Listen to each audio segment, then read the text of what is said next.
यशोमती मैया के नंदलाला के एपिसोड में आप देखेंगे कि किस प्रकार से शंकर जी यशोमती मैया से हट खड़े हैं उनके नंदलाल से मिलने के लिए कि उन्हें एक बार तो नीलकंठ से मिला दें। इधर यशोमती मैया भी हट कर रही हैं, पर उनको वो याद है कि किस तरह से औरत थोड़े दिन पहले आई थी राक्षसी और उनके लल्ला पे कैसा संकट आ गया था, इसलिए वो महादेव से मिलने नहीं दे रही। महादेव भी हट कर रहे हैं कि मैं बिना मिले तो जाऊंगा नहीं।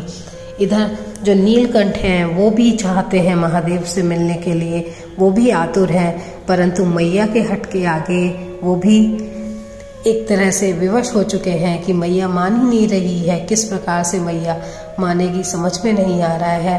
तो महादेव तो हट करके उनके द्वार पर समाधि लगाकर बैठ गए। आते जाते सब गाँव के लोग उनको देख रहे हैं।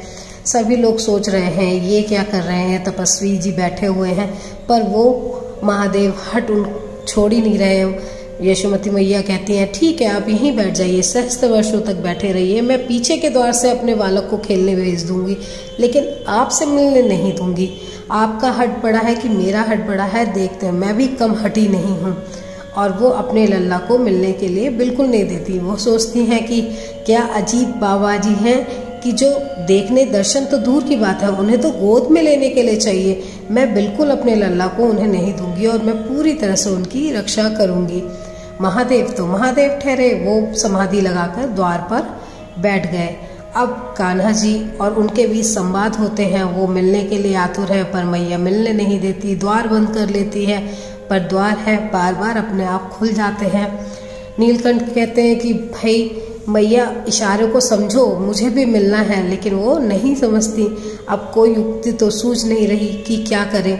अब उनको समझ में ही नहीं आ रहा है। महादेव भी अपने हट पर है और मैया भी अपने हट पर है, आखिर कैसे दोनों का मिलन हो। तभी भाई नीलकंठ को एक युक्ति सूझती है, वो रोना शुरू कर देते हैं और जोर जोर से रोते हैं। मैया के लाख चुप कराने पर नहीं चुप होते हैं।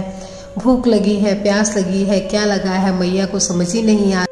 नंद बाबा भी नीलकंठ की आवाज़ सुनकर दौड़े दौड़े चले आते हैं कि आखिर बालक क्यों इतना व्याकुल है, कुछ समझ नहीं आ रहा है। तो यशोदा मैया कहती हैं द्वार पर एक हटी बाबा जी बैठे हुए हैं, वो हट करके बैठे हैं कि उन्हें मिलना है। तब वो समझाते हैं कि हो सकता हो बच्चे ईश्वर के रूप होते हैं और तुमने उन बाबा जी को दुखी किया हो, इससे नीलकंठ भी दुखी हो गए हों। मैं उन बाबा जी को बुला के लेके आता हूँ और दर्शन कराता हूँ। जैसे तैसे यशोदा मैया डरते हुए मान तो जाती हैं और बाबा जी जैसे ही घर के लिए प्रस्थान करते हैं, आने के लिए उठते हैं समाधि से, वैसे ही नीलकंठ चुप हो जाते हैं। ये देखकर यशोमती मैया बहुत खुश होती हैं और जो इधर कान्हा जी भी हैं वो खुशी खुशी महादेव की गोदी में चले जाते हैं। महादेव इस पल में इतने ज़्यादा खो जाते हैं कि उनके आंखों से अश्रु निकलने लगता है और वो खुशी से पूरे आंगन में उनको लेके नीलकंठ को और नाचने लगते हैं, नृत्य करने लगते हैं। अपने सखा से मिलकर बहुत ज़्यादा प्रसन्न हो जाते हैं और उनकी खुशी की कोई सीमा नहीं रह जाती है।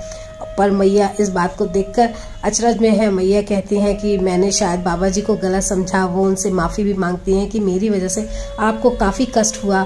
तो महादेव कहते हैं नहीं, आप तो एक मैया का जो कर्तव्य होता है उसका पालन कर रही थी, मुझे कोई आपत्ति नहीं है। बस उन्होंने कहा कि अब आप जा रहे हैं तो आपको मैं क्या ला के दूँ, तो वो एक कटोरा मक्खन मांग लेते हैं। एक मटकी मक्खन लेकर वहाँ से महादेव निकल जाते हैं और सबको आशीर्वाद देके जाते हैं। अब लल्ला बिल्कुल शांत और खुश है। महादेव भी खुशी खुशी मक्खन को खाते हुए वहाँ से निकलते हैं और ये एपिसोड यहीं पर ख़त्म हो जाता है। कल आने वाले एपिसोड में क्या होगा मेरे साथ मिलकर ज़रूर देखिएगा। इसके लिए आप चैनल को सब्सक्राइब कर लीजिए और बेल आइकन को प्रेस कर लीजिए। अगली वीडियो में हम जल्दी मिलेंगे, तब तक राधे कृष्ण राधे कृष्ण।